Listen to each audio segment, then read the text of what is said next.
दोस्तों, मैं हूं एस्ट्रोलॉजर मीनाक्षी और आज के इस वीडियो में बहुत बहुत स्वागत है आप सभी मकर राशि वाले जातकों का, यानी कि कैप्रिकॉर्न ज़ोडिएक का। दोस्तों, 138 दिनों के लिए शनि देव वक्री हो चुके हैं। 13 जुलाई 2025 से लेकर 27 नवंबर 2025 तक शनि देव वक्र अवस्था में ही रहेंगे। शनि आपके तीसरे भाव में विराजमान है। जब भी कोई ग्रह वक्री होता है तो वो जिस भाव में बैठा होता है उससे एक भाव पहले के भी रिजल्ट देना शुरू कर देता है। यानी शनि वक्र अवस्था में आपके दूसरे और तीसरे दोनों ही भावों को प्रभावित करेंगे। कोई भी ग्रह जब वक्री होता है दोस्तों, तो उसके फल ज्यादा आक्रामक हो जाते हैं। वक्र अवस्था तब होती है किसी ग्रह की जब पृथ्वी से उसकी दूरी कुछ ऐसी होती है कि हमें यह प्रतीत होता है कि वह ग्रह उल्टा चल रहा है, जबकि वास्तव में ऐसा नहीं होता। दूरी कुछ ऐसी होती है हमारे पृथ्वी से उस ग्रह की कि हमें ऐसा लगता है कि ग्रह वक्री हो गया है या ग्रह उल्टा चल रहा है, जबकि वह अपनी गति से सीधी चाल ही चल रहा होता है। तो जानेंगे इस वीडियो में कि शनि इन 138 दिनों में आपको कैसे फल देंगे। इसके अलावा ये भी जानेंगे दोस्तों कि बाकी ग्रहों के गोचर से भी आपको क्या कुछ मिलेगा आने वाले समय में। सूर्य जो कि अभी राशि परिवर्तन कर चुके हैं और सूर्य प्रवेश कर गए आपके 7वें भाव में, यानी कि कर्क राशि में, और वहां पर उन्होंने बुधादित्य योग बनाया है। बृहस्पति आपके 6ठे भाव में है और वहां से वो दृष्टि डाल रहे हैं आपके 10वें भाव में, आपके 12वें भाव में और आपके दूसरे भाव में। गुरु की पूरी दृष्टि पड़ रही है राहु पर, यानी कि आपके धन भाव पर, और शनि भी आपके धन भाव को प्रभावित करेंगे। उसके बारे में भी जानेंगे हम। इसके अलावा मंगल केतु की जो युति बनी हुई है, अंगारक योग जो बना हुआ है, वो भी 28 जुलाई को समाप्त हो जाएगा जैसे ही मंगल देव गोचर करेंगे और आपके 8वें भाव से निकलकर आपके 9वें भाव में चले जाएंगे। शुक्र अभी आपके 5वें भाव में वृषभ राशि में अपनी ही राशि में विराजमान है। बहुत अच्छी परिस्थिति है शुक्र की, क्योंकि शुक्र योग कारक ग्रह है मकर राशि वाले लोगों के लिए, और अभी वो आपके त्रिकोण में अपनी ही राशि में विराजमान है। 26 जुलाई तक वो वहीं रहेंगे। बहुत सारे सवाल मुझे ऐसे आए कि शनि वक्री होंगे तो आपकी 7.5 फिर से शुरू हो जाएगी। ऐसा नहीं है दोस्तों। शनि वक्री होंगे, आपके दूसरे भाव को प्रभावित जरूर करेंगे, लेकिन 7.5 नहीं शुरू होगी। आपकी 7.5 खत्म हो चुकी है। आपके दूसरे भाव पर उनका प्रभाव रहेगा, दूसरे भाव के रिजल्ट को वो प्रभावित करेंगे। तो शनि के वक्र होने से आपको धन से जुड़ी छोटी मोटी समस्याएं रह सकती हैं। शनि के वक्री होने से आपके खर्चे बढ़ सकते हैं, क्योंकि दूसरा भाव धन का भाव होता है, और शनि जब दूसरे भाव को प्रभावित करेंगे तो आपके खर्चे बढ़ जाएंगे। आपकी आमदनी अच्छी रहेगी क्योंकि बृहस्पति की दृष्टि आपके 10वें भाव पर पड़ रही है, लेकिन खर्चे आपके बढ़ जाएंगे। खर्चे बहुत ज्यादा बढ़ जाएंगे। फजूल के खर्चे आपको करने पड़ सकते हैं, ऐसे खर्चे जो जरूरी नहीं है फिर भी आपको करने ही पड़ेंगे। एक के बाद एक फजूल के खर्चे आपके लगे रह सकते हैं। इसके अलावा वक्र अवस्था में शनि आपके संबंध आपके कुटुंब से खराब करवा सकते हैं। या तो आप कुछ गलत बोलकर या फिर आपके परिवारजन आपके साथ बुरा व्यवहार कर अपने संबंध बिगाड़ सकते हैं। दूसरा भाव वाणी का भी होता है और राहु भी यहाँ पर बैठे हुए हैं। तो अक्सर ऐसी स्थिति में लोग बोलने से पहले ज्यादा सोचते नहीं, कुछ भी बोल देते हैं, जो उनके दिल में आता है साफ साफ अनफिल्टर बोल देते हैं, और इस वजह से सामने वाला इंसान आपको गलत समझ बैठता है। इस तरह की परिस्थिति शनि देव बनाकर रख सकते हैं आने वाले समय में। बेफजूल की भाग दौड़ आपकी बढ़ सकती है। जैसे ही शनि देव वक्री होंगे आपको बेफजूल की यात्राएं करनी पड़ सकती है। आपको ऐसी यात्राएं करनी पड़ सकती हैं जो निष्फल हो जाए। बेफजूल की यात्राएं करनी पड़ सकती है, बेफजूल का भाग दौड़ आपका बढ़ सकता है, बेफजूल की यात्राओं से आपको धन की भी हानि हो सकती है। तो इस तरह की परिस्थिति शनि देव बनाकर रखेंगे वक्र अवस्था में। हालांकि आपका पराक्रम बढ़ेगा, क्योंकि तीसरा भाव पराक्रम का होता है, तो पराक्रम में वृद्धि होगी, लेकिन भाग दौड़ आपकी फजूल की बनी रह सकती है।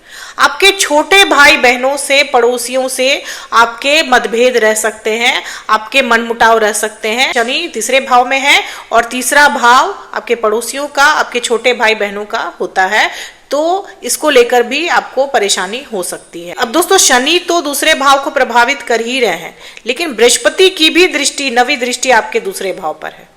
तो खर्चे आपके जरूर बढ़े रहेंगे, लेकिन आमदनी भी आपकी बढ़ी रहेगी। पैसा आपके पास नियमित रूप से आता रहेगा, किसी न किसी स्रोत से आपके पास पैसा आएगा, पैसे की कमी नहीं होगी आपको, क्योंकि बृहस्पति की शुभ दृष्टि, नवी दृष्टि आपके दूसरे भाव पर पड़ रही है, धन भाव पर पड़ रही है।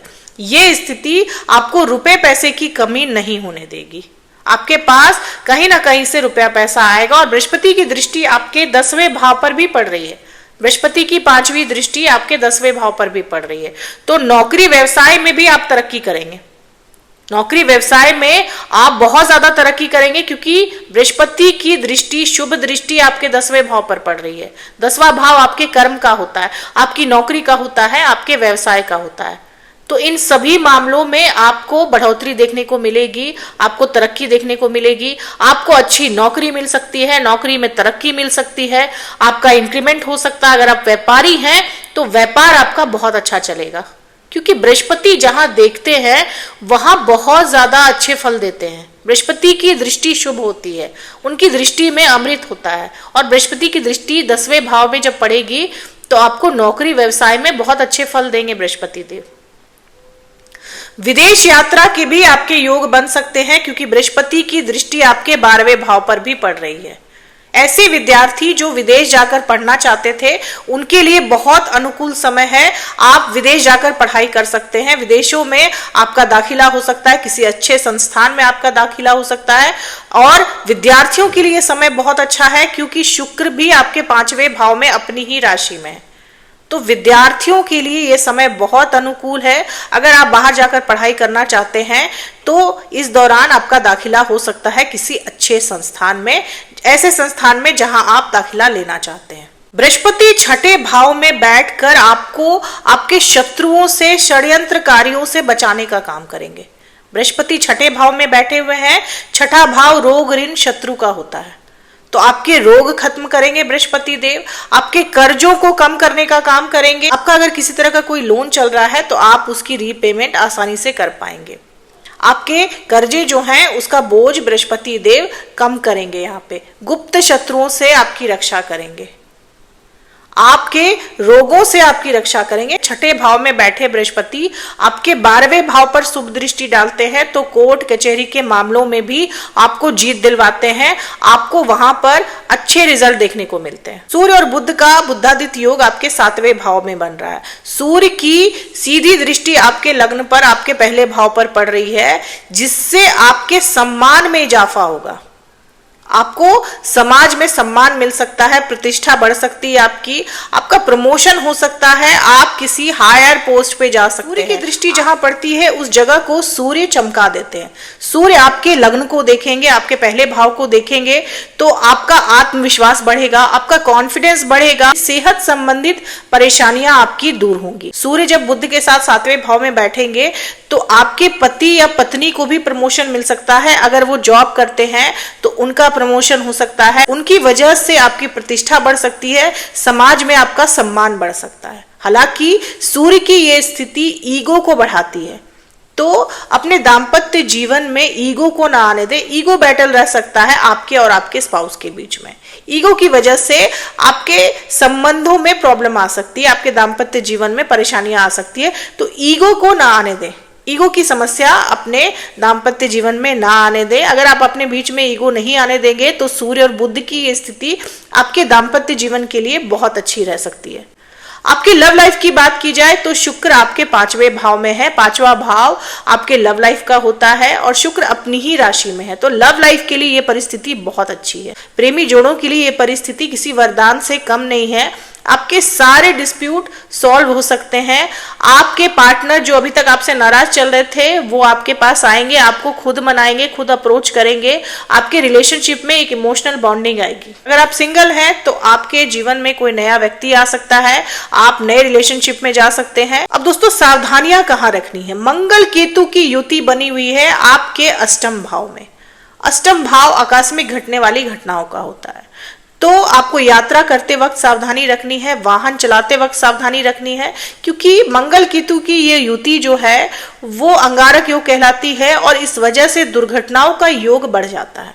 28 जुलाई तक ये योग बना रहेगा, लेकिन जैसे ही 28 जुलाई को मंगल का गोचर होगा, मंगल आपके अष्टम भाव से निकलकर आपके नवम भाव में चले जाएंगे और यह अंगारक योग जो है वो खत्म हो जाएगा। उसके बाद परिस्थितियां बिल्कुल अनुकूल हो जाएंगी, लेकिन तब तक आपको सतर्क रहने की जरूरत पड़ सकती है। अब बात करें उपाय आपको क्या करना चाहिए। शनि वक्री है तो आपको वक्री शनि का उपाय जरूर करना चाहिए।